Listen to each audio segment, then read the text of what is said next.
Love, live, life. Life can be glorious and hideous. Stick your feet to the ground, but don't think you are counted out. Don't let the wind pull you and tear you apart. Let yourself live freely and love, and you'll be happy. No limits. Just keep on. Hey guys, and welcome back to another Iron Will podcast with me, Shane Warner, and John Chase. So what this podcast is all about is we are trying to get stories from people that have been through a traumatic experience in their lives and came out a different person. Yeah, they have all created an iron will. So what is an iron will? A burning determination that cannot be stopped or hindered by anything, willing to do anything to get a desired outcome, extremely resilient. So what we like to say is just keep punching. Yeah. So sit back and relax, and we're going to start the show. So first off, I want to ask you if you watched the Diamondbacks game yesterday. I did not. Did you hear about it? To be honest with you, no, I have not. Okay. What happened? But Shane's going to tell you all about it. So Tyler Gilbert threw a no-hitter in his first game ever. Wow, That's awesome. Yeah. That's an awesome accomplishment. Oh, yeah. So I just thought you might have watched it or heard about it. You know, I hadn't even put on ESPN today. I was busy doing other stuff, or I probably would have noticed it. That's awesome. It was awesome. I know you're a Packers fan, so yes. How did you get into being a Packers fan? Okay, so funny story. I grew up in Southern California. Okay. For the most part, I moved a little bit here and there, and my dad was a Chargers fan because he was born and raised in San Diego. I started off liking the Chargers, but then realized at about 11 years old that was probably not a good choice, right? Yeah. I happened to be watching football randomly, and it was Brett Favre's first game where he started for the Packers, and I don't know. After that, it was just all over. I was a Packer fan, and so Brett Favre. Oh yeah, he was my childhood hero. I love him to death. Yeah, he's awesome. And the Packers have been really fortunate to have the quarterbacks they've had. Mm-hmm. Oh, absolutely. It's kind of sad after Rodgers decides what he's doing because I don't think it'll be so great. Yeah, what's going on with that? Do you know? I think his ego gets in the way of a lot of stuff, personally. So that's kind of where I'm at. I love how he plays the game, but not so much his personal life off the field. Yeah.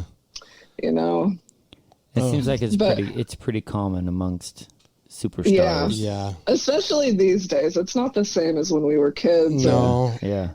You'll never see, you rarely see a player with the same team. Oh, yeah. Loyalty doesn't even exist anymore, really. It's even all about like money LeBron James, which is the worst example of like loyalty, because he was on the Cavs and then he went back and he screwed him again. So no, it's like he just wants to surround himself by good people and ride coattails to championships. That's how I see him. Yeah. That's for sure. So Jessica, can you just kind of introduce yourself and tell a little bit of your background? Like, I know now that you grew up in California. Right. Okay. My name is Jessica Scantling, and I grew up, born and raised in California, mostly Southern, but I did live up north for a few years where I went to middle school and started high school.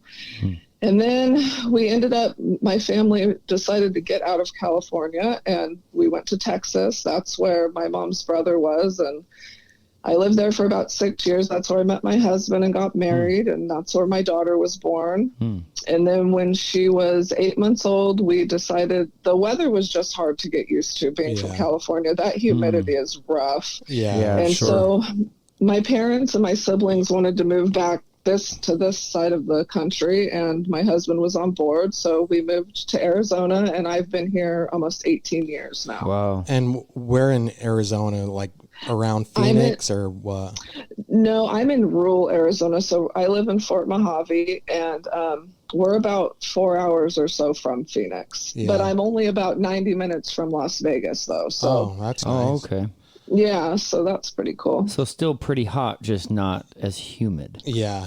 Yeah, It's- well, during monsoon season, it's humid and hot. Oh, okay. Yeah. Okay. double whammy. But Yeah. yeah, it's like pretty miserable. Our temperatures have been maybe like 110 average right Oh, now, but gosh. very humid. Very humid, That though, sucks. so That's That sucks. sounds It like does. torture.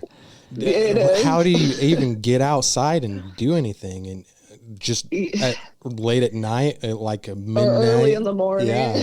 Yeah. Yeah, something like that. Or I live for the winter time. I just from Sure. June to like October, the worst months, and then it finally starts changing. Mhm. But one of these days, I plan on heading north Yeah. to Flagstaff because it's just Flagstaff more is beautiful. Yeah, awesome, I hear. yeah. I hear it's nicer there.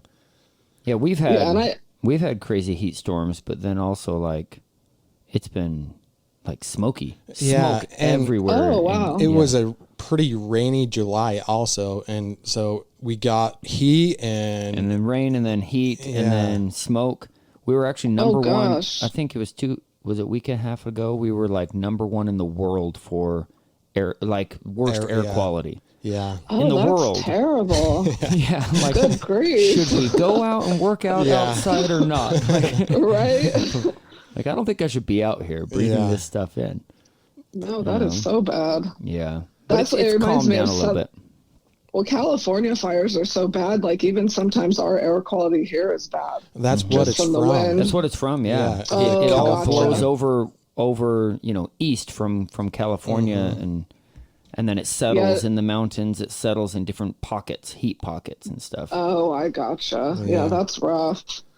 Hopefully they can get that under control one of these days. Yeah, if we just have like we need like a nice storm to like blow everything Clear it out. Yeah, that'd be nice. Right. That'd be really good. Um, So when you moved to, you met your husband, right? In Texas? In Texas. In Texas, yep. Yeah. And you lived there for, you said how long? About 6 years. 6 years. Okay. Okay, 6 years. All right. One child?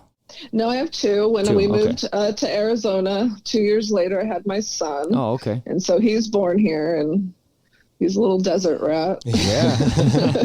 yeah, that's all he knows, huh? Yeah, but he actually is ready to leave this heat too, even though Yeah. he's Mm-hmm. used sure. to it. Well, and it's good to, as they get older to kind of, hey, let's go somewhere and kind of visit other places. Yeah. Exactly. I moved a little bit as a kid, so I was more familiar with moving around and stuff. My kids, not so much. We kind of just stay put.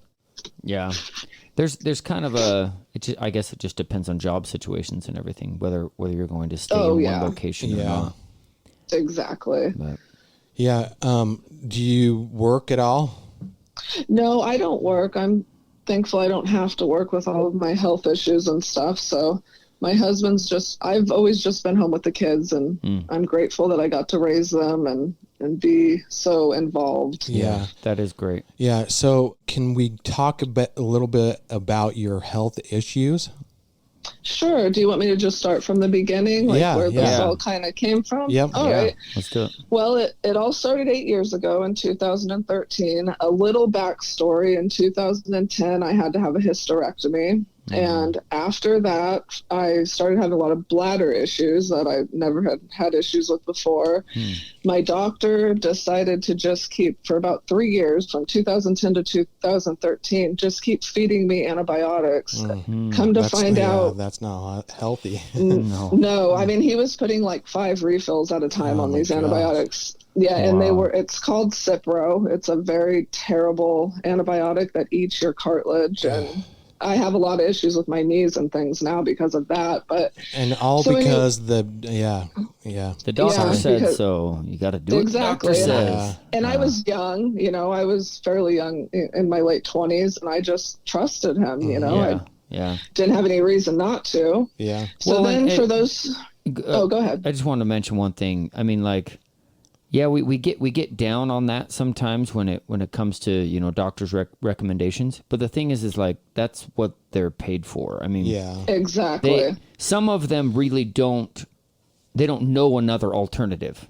They know what they know, and then that's what they recommend. They're like, well, I don't know what else you should do. I always you know? like the doctors that will refer you to another doctor. Yeah, sure. If they don't know what's going on. Exactly. Instead of just saying, let's just try this. Yeah. Like, well, why don't you just send me to somebody that will know and can actually help me? Because then I'll trust you more. Yeah. Right? Exactly. Well, then that'll make me feel like you actually care about my health as opposed to just your own agenda, whatever that could be. Yeah, sure. Maybe he owns stocks in that. In that pharmaceutical company. No, it's true. That's true. It makes you wonder, you know. Some of them get kickbacks from prescribing certain medications and, you know, all that kind of stuff. And that's the part that sucks, but that's kind of how that system is set up from the beginning. It's a very broken system. That is 100%. Yeah, for sure. So anyhow, then for those 3 years, you know, never sent me to a specialist, never even got a CAT scan to see what's going on. And so I just, every couple of months, I'd start feeling bad again and take the antibiotics. Well, then 2013, same thing was going on. But then I had a fever and I was vomiting. It like turned into something way worse. So my sister took me to the emergency room, and the first thing they did was get they had me a urine sample, sorry. And I remember I brought it out to give it to the nurse in the ER, and her eyes got so big because it was brown liquid, brown. Yeah. And she goes, well, that isn't good. And I'm like, well, okay. I don't really know what that meant. So then help me. Right. So then, you know, they gave me an IV and they had me hooked up. Were giving me nausea meds because I was puking really badly. And I was in a lot of pain on my left side. So they gave me pain meds. Then they come in a couple hours later and tell me, well, we're going to have to admit you for 72 hours because you need antibiotics. You have an infection in your colon, and it's called diverticulitis. Well, I'm confused. I've never heard of something like this. And so I'm kind of just like in a daze. And I'm like, well, okay, I guess this is what we're doing. You're like, I've already been on antibiotics beforehand, so now you're going to... Did they do intravenous antibiotics? They did. Yeah. Yes, that's why I had to stay in the hospital. Yeah. So then I was in the ER from the morning until about 2 a.m. the next morning is when they finally got me to my own room. And, well, I shared a room, but onto another floor. Mm-hmm. And no sooner did that happen, that's when all hell broke loose in my life, because... then I was vomiting nonstop, even on the medicine they were giving me. Oh. And it was brown liquid, same as like my urine. Yeah. Oh. No one can figure it out. So from 2 a.m. till about, I'd say 9 a.m., my husband had to go to work through all of this. So my mom was taking my kids to school and things, and then she came to the hospital. Well, once she got there, she knew something was seriously wrong because I was in a bad way. Yeah. And so she's trying to get them to help me. Well, they kept trying to make me drink the blue liquid to take a CAT scan. Well, when I'm puking nonstop, liquid's not staying down. Yeah. Exactly. Oh. And I know now, because I've had so many CAT scans since then, they could have put it through my IV and not put me through that. Yeah. Which really could have saved all the issues that I ended up having that I'll get to. But so anyways, that just wasn't working. And it was starting to get real bad. And I remember a lot of that's kind of hard to remember, but I do remember looking at my mom and telling her I'm dying. And I just knew it was bad. Yeah. And she, at that moment, and she tells me now, she believed me. She's like, I knew this was serious. And she went into full mom mode, and she just started demanding, like, if she can't do a CAT scan, you're going to do an x-ray or something. We're not going to just lay here, or I'm taking her to another hospital. Right. So they brought the x-ray machine in, and they did an x-ray, and gosh, it started going fast after that. All of a sudden I have a surgeon in the room, and he's saying it looks like I have a blockage, and they have to give me an NG tube before they can take me to surgery. Well, they're trying to shove it down my throat as I'm puking. nonstop. It was so traumatic. And so finally he goes, well, we're going to give her some Ativan and that'll calm her down so we can get that in. Well, I passed out, according to my mom. I don't even remember, but I woke up with the NG tube in. And I'm still, as they're trying to get me ready for surgery and things like that, I'm still